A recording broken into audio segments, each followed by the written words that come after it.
વિદ્યાર્થી મિત્રો, chapter number 19 ઉત્સર્ગ પદાર્થો, પેદાશો અને તેના નિકાલ. હવે એમાં આપણે વાત કરી રહ્યા હતા મનુષ્યના ઉત્સર્જન તંત્રની. તો એની અંદર આપણે વાત કરવાની હતી, જે ઉત્સર્જન તંત્રમાં આપણે વાત કરીએ છીએ તો મૂત્રપિંડની રચનાની હવે આપણે વાત કરીશું. તો મૂત્રપિંડની રચનામાં જો આપણે જોઈએ, સૌથી પહેલાં હવે આપણે મૂત્રપિંડ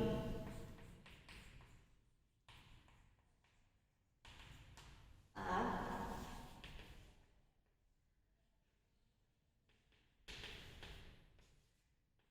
સર્જન તંત્રની જો આકૃતિ પૂછાય તો આ આકૃતિ આપણે દોરીએ છીએ.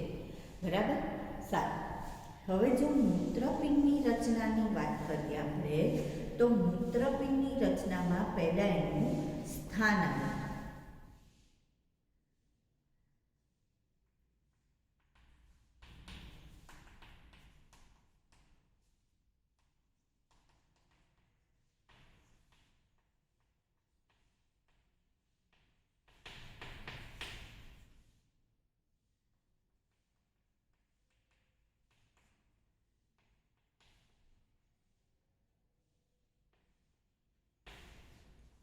તો એના જો સ્થાનની વાત કરીએ,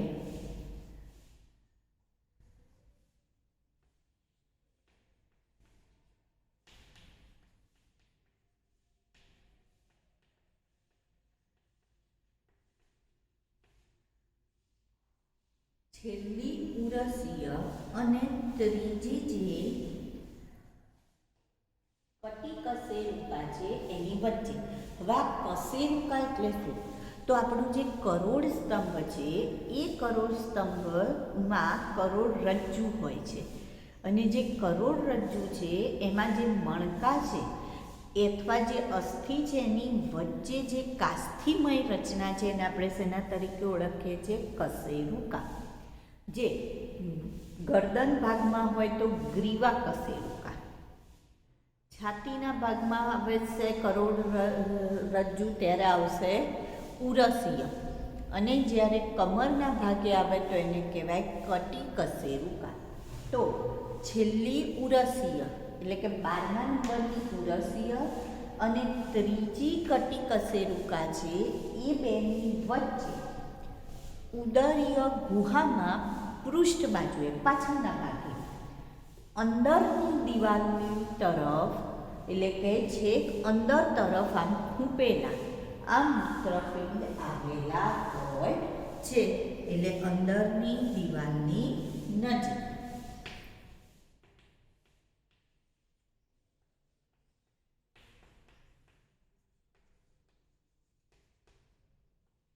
હવે જો એની સંખ્યાની વાત કરીએ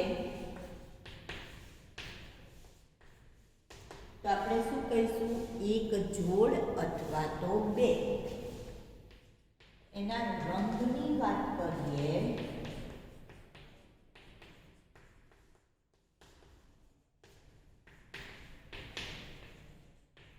તો લાલાશ પડતો ઘેરો કથ્થઈ રંગ જોવા મળશે. કેવો રંગ જોવા મળશે?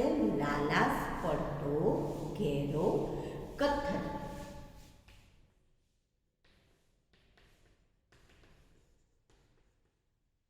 આકાર, તો આકાર આપણને વાલ જેવો જોવા મળે છે.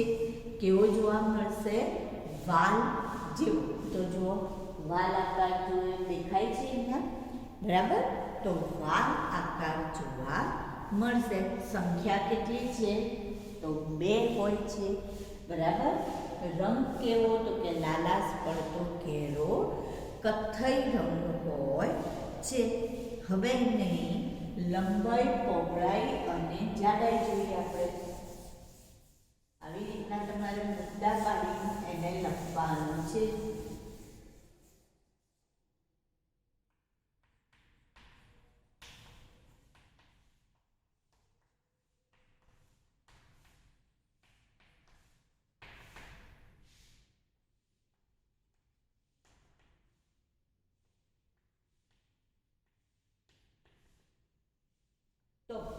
જો લંબાઈમાં આપણે જોઈએ તો 10 થી 12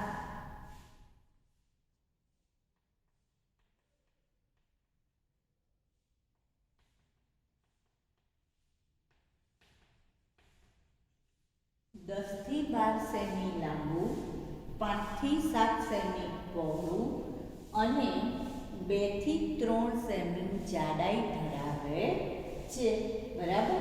10 થી 12 લાંબુ, 5 થી 7 પહોળાઈ અને 2 થી 3 સેન્ટીમીટર જેટલી શું ધરાવે છે? તો કે જાડાઈ ધરાવે છે અથવા જાડું હોય છે. જો વજન જોઈએ તો 120 થી 170 ગ્રામ. કેટલું વજન છે?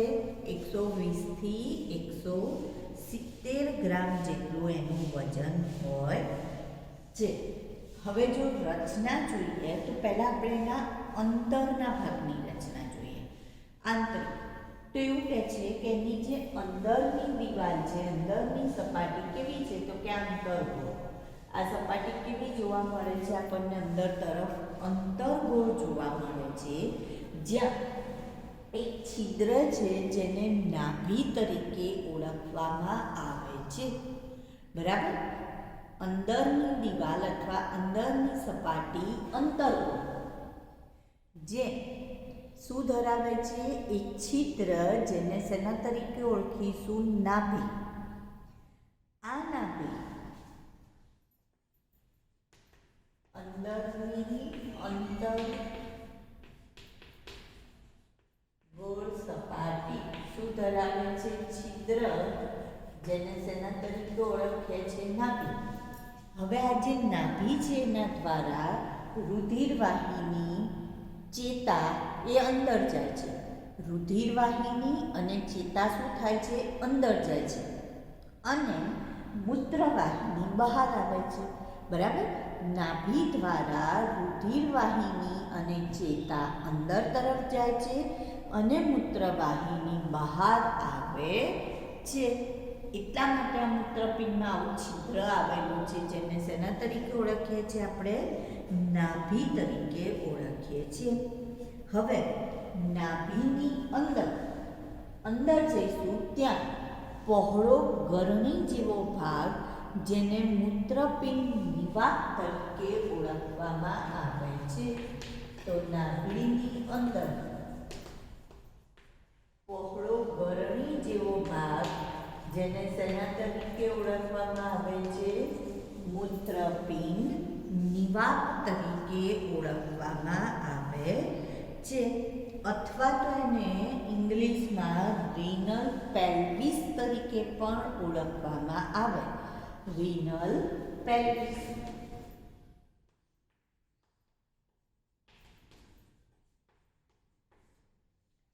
રીનલ પેલ્વિસ તરીકે પણ એ મૂત્રપિંડ નિવાકને ઓળખવામાં આવે છે.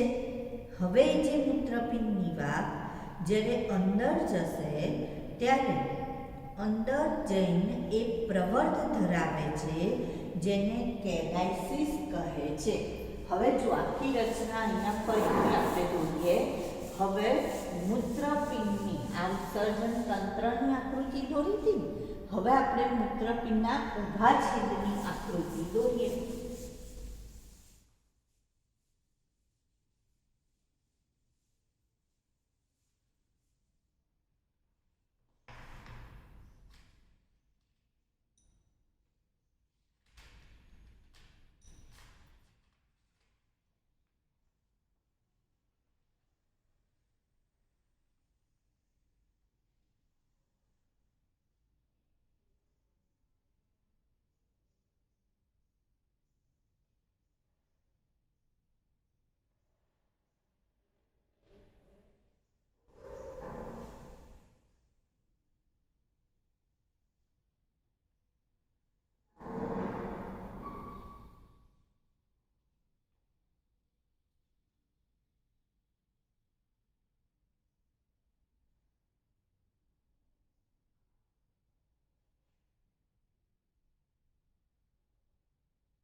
તો અહીંયા સૌથી પહેલાં આપણે જોઈએ તો આ જે મૂત્રપિંડ છે, આ મૂત્રપિંડનો ઊભો છે, બરાબર.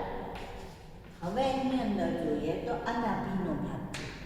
નાભીના ભાગમાં રુધિરવાહિની ચેતાઓ અંદર જશે અને મૂત્રવાહિની બહાર નીકળે છે, આ મૂત્રવાહિની.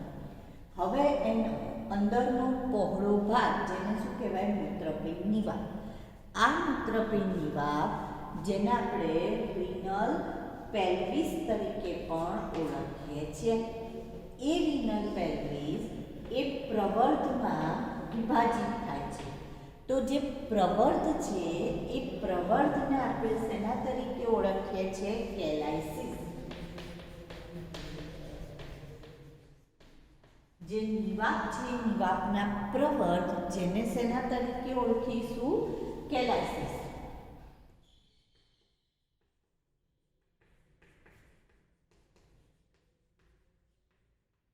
જેને કેલાઇસિસ તરીકે ઓળખવામાં આવે છે. અને જો એક હોય તો એને કેલિક્સ તરીકે ઓળખીશું. હવે મૂત્રપિંડને બહારનું સ્તર જે છે એ પુટકીય છે અને બે ભાગમાં વિભાજિત થાય છે, મૂત્રપિંડ બાહ્યક અને મૂત્રપિંડ મજ્જક. બે ભાગ ધરાવે છે. કયા કયા ધરાવે છે, બાહ્યક અને મજ્જક. તો આ જે ભાગ છે એ કયો આવશે, તો કે મૂત્રપિંડ બાહ્યકનો ભાગ આવે છે. કયો ભાગ આવશે, બાહ્યકનો ભાગ આવશે. હવે આપણે આગળ વાત કરીએ તો આ જે કેલાઇસિસ છે અથવા તો જે પ્રવર્ધ છે એ પ્રવર્ધ ઉપર પિરામિડ જોવા મળે છે, બરાબર, જેને મજ્જક પિરામિડ તરીકે આપણે ઓળખીએ છીએ. તો કેલાઇસિસ ઉપર શું છે, મજ્જક પિરામિડ, જેને રિનલ પિરામિડ તરીકે પણ ઓળખવામાં આવે છે. શેના તરીકે ઓળખીશું, રિનલ પિરામિડ. અને આ મજ્જક પિરામિડ અને બાહ્યકની વચ્ચે રિનલ કોલમ તરીકે લંબાય છે.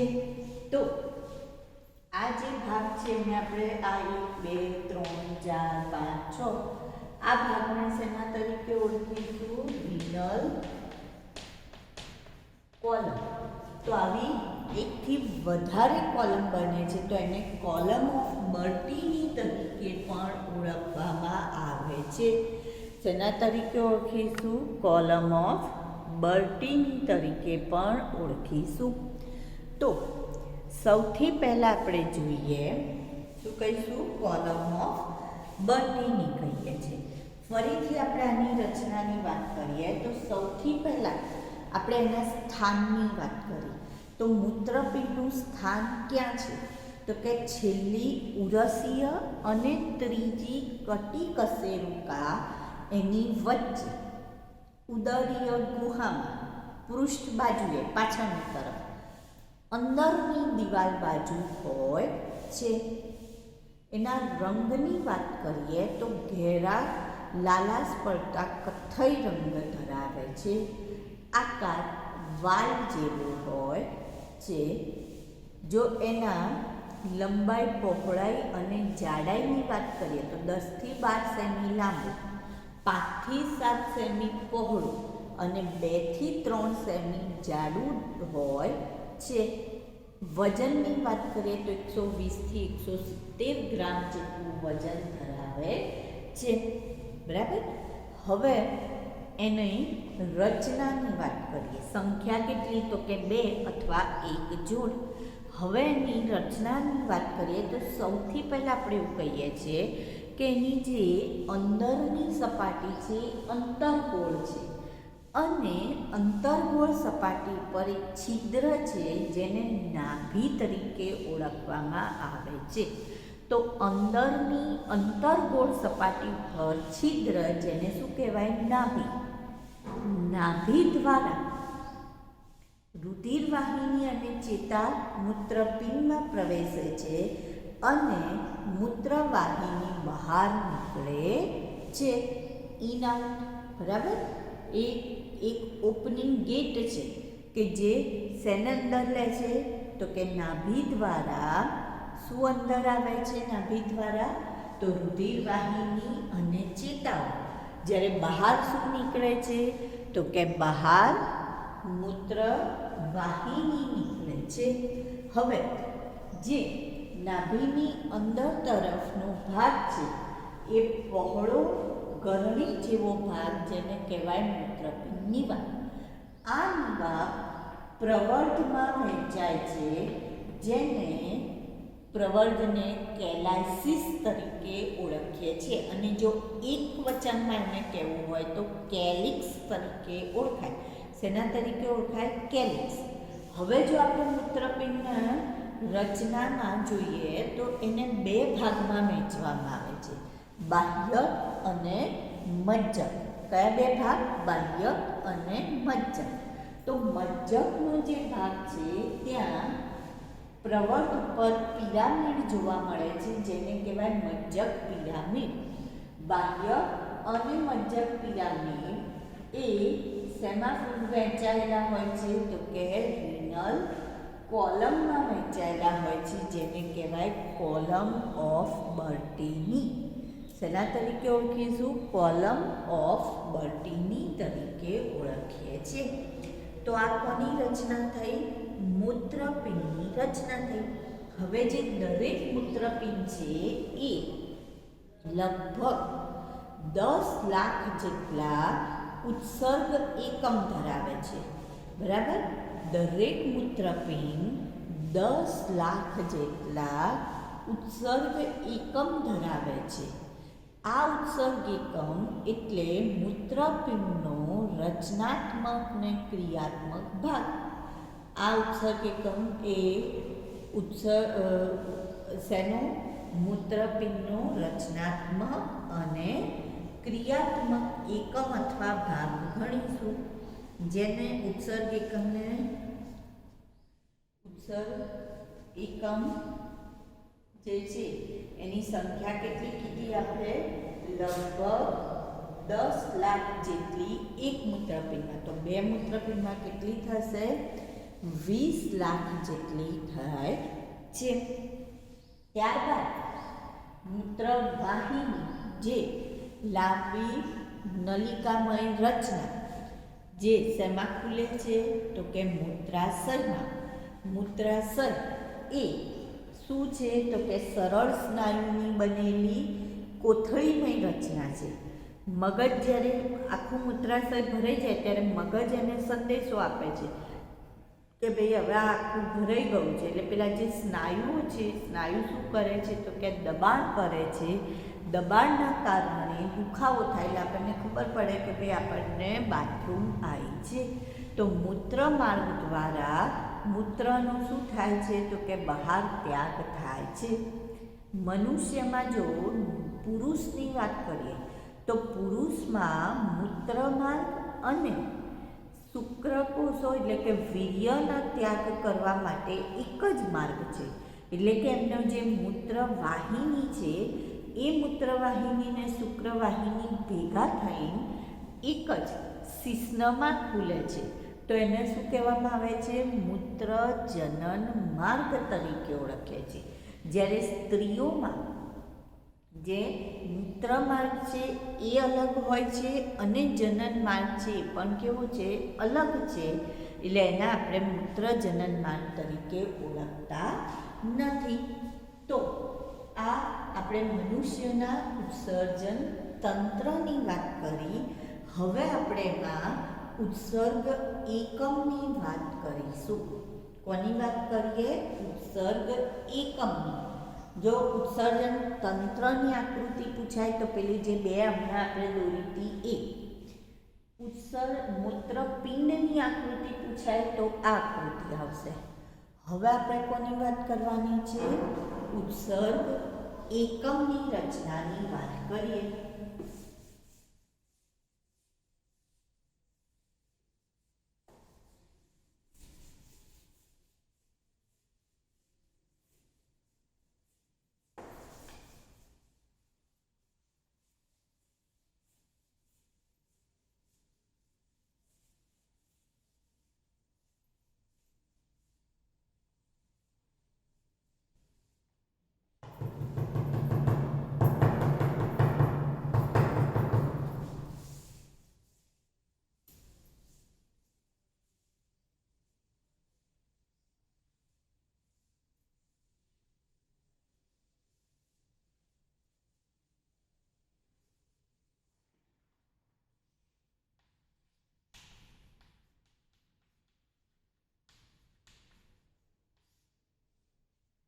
સૌથી પહેલા આપણે એની અથવા તો એને મૂત્રપિંડ નલિકા તરીકે પણ આપણે ઓળખીશું.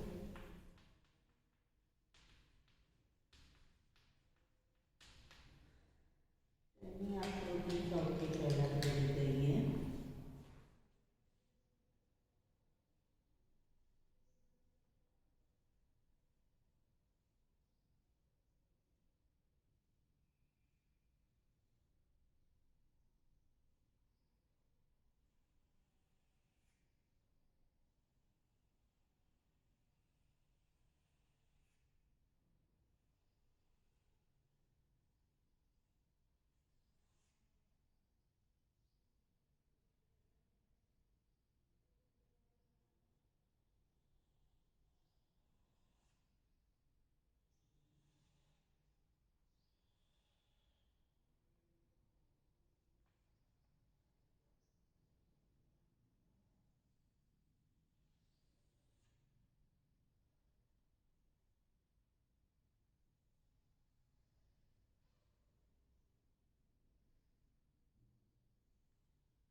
તો હવે સૌથી પહેલા આપણે ઉત્સર્ગ એકમની વાત કરીએ અથવા તો મૂત્રપિંડ નલિકાની વાત કરીએ, જે મૂત્રપિંડનો ક્રિયાત્મક એકમ છે.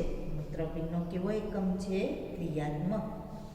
તો આ જે ઉત્સર્ગ એકમ છે એ બે ભાગ ધરાવે છે. એક છે રુધિર કેશિકા વાળો ભાગ. કયો ભાગ? રુધિર કેશિકા ગુચ્છ વાળો.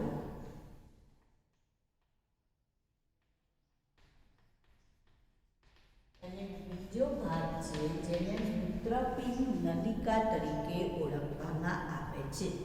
હવે આ જે રુધિર કેશિકા ગુચ્છ છે એમાં એવું કહે છે કે જે ધમની છે એ ધમની નાની નાની શાખાઓમાં વિભાજિત થઈ જ્યારે અંદર તરફ જાય તો એને અંતર્વાહી ભૂમિકા કહેવાય.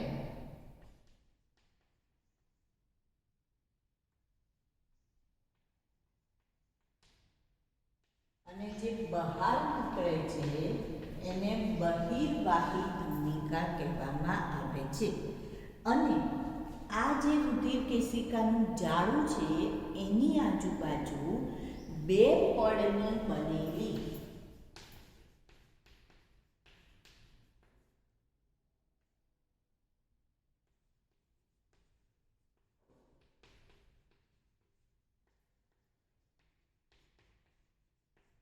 કપ આકારની રચના, જેને બાઉમેનની કોથળી અથવા બાઉમેન્સ કેપ્સ્યુલ તરીકે ઓળખવામાં આવે. તો રુધિર કેશિકા ગુચ્છ અને બાઉમેનની કોથળી બેને સંયુક્ત રીતે માલ્પીગિયન કણિકા તરીકે ઓળખવામાં આવે છે. શેના તરીકે ઓળખીશું આપણે? માલ્પીગિયન કણિકા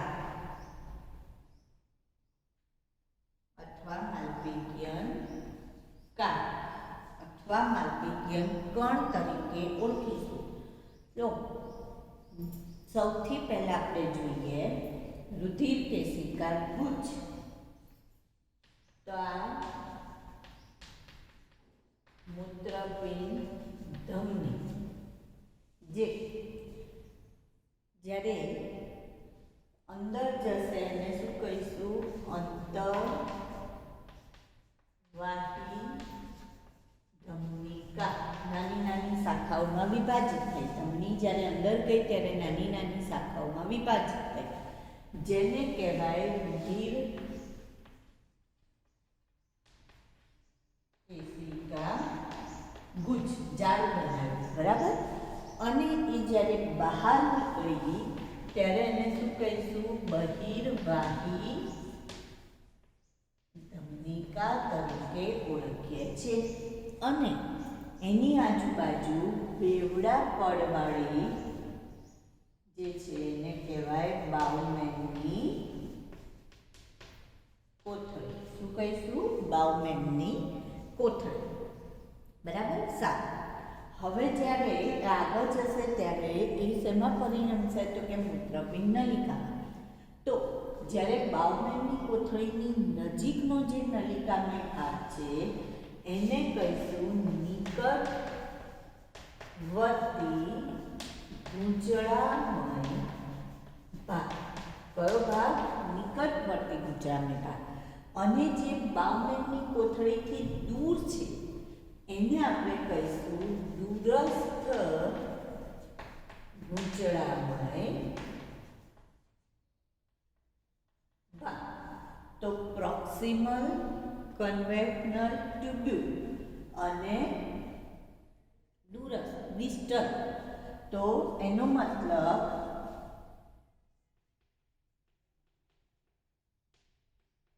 નિકટવર્તી ગુંચળામય ભાગ, દૂરસ્થ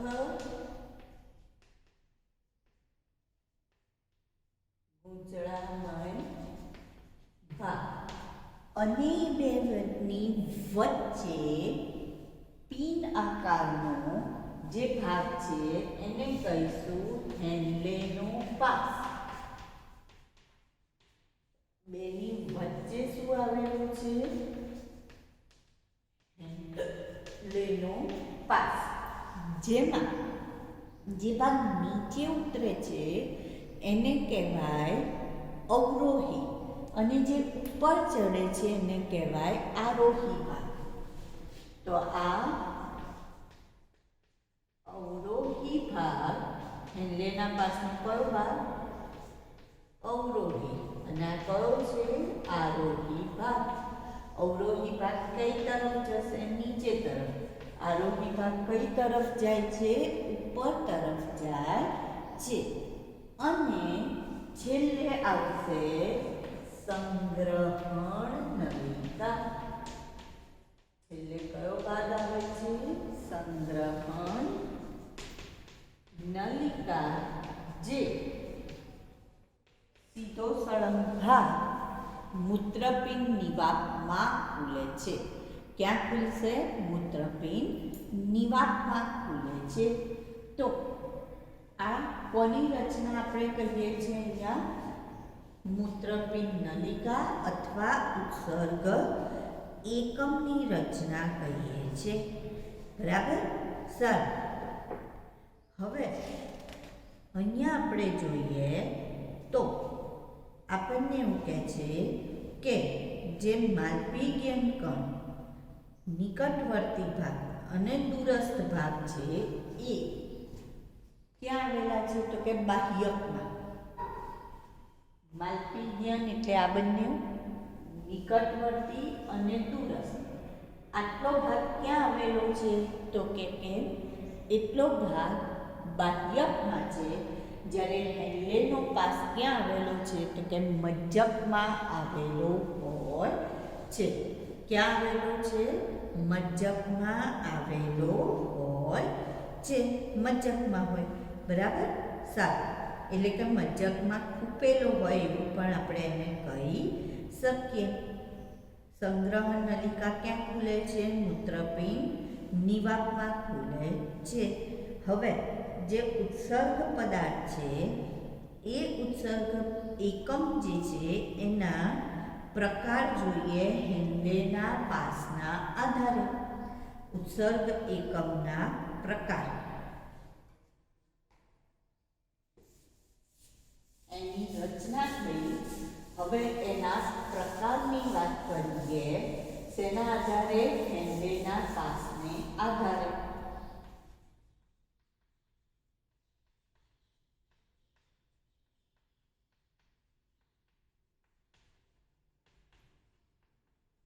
તો બે પ્રકાર પડશે. એક છે બાહ્ય ઉત્સર્ગ એકમ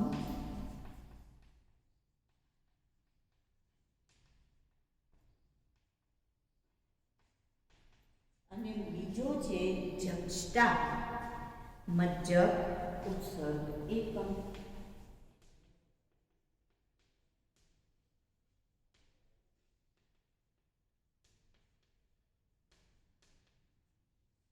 હવે જે બાહ્યક છે એ સૌથી મોટો ભાગ એટલે 85% ઉત્સર્ગ એકમનો ભાગ રૂપશે અને જક્ષટા છે એ 15% ભાગ રૂપે છે. જષ્ટા મજ્જક કેટલો ભાગ રૂપશે? 15%. હવે જે બાહ્યક છે એમાં હેન્લેનો પાસ લાંબો અને ઊંડે સુધી ખૂપેલો હોય છે. હેન્લેનો પાસ કેવો હોય? લાંબો, અને લાંબો હોય તો ઊંડે સુધી ખૂપેલો. જ્યારે જષ્ટા મજ્જકમાં શું થશે? તો કે હેન્લેનો પાસ કેવો છે? તો કે ટૂંકો, અને જો ટૂંકો હોય તો છેક અંદર સુધી ખૂપેલો હોય નહીં. એટલે એનો મતલબ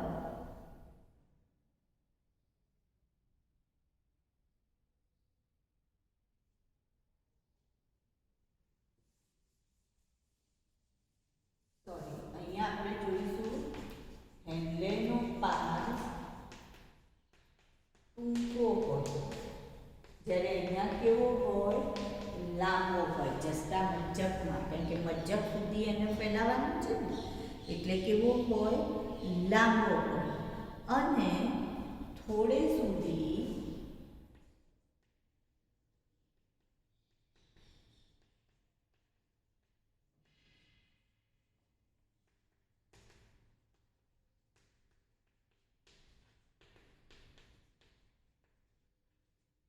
જ્યારે આ થોડે સુધી જશે, કારણ કે ટૂંકો છે. જ્યારે આ કેવો છે? તો કે હેન્લેનો પાસ છેક ઊંડે સુધી લંબાયેલો હોય છે જષ્ટા મજ્જકમાં. હવે રુધિર કેશિકામાંથી જે બહિર્વાહી ધમનિકા નીકળી એ આ જે મૂત્રપિંડ નલિકા છે એની આજુબાજુ શું બનાવે છે? તો કે એની આજુબાજુ રુધિર કેશિકાનું જાળું બનાવે છે, જેને પરિનાલિકા કેશિકા કહેવાય. જો આ જાળું બનાવ્યું ને આવી રીતના,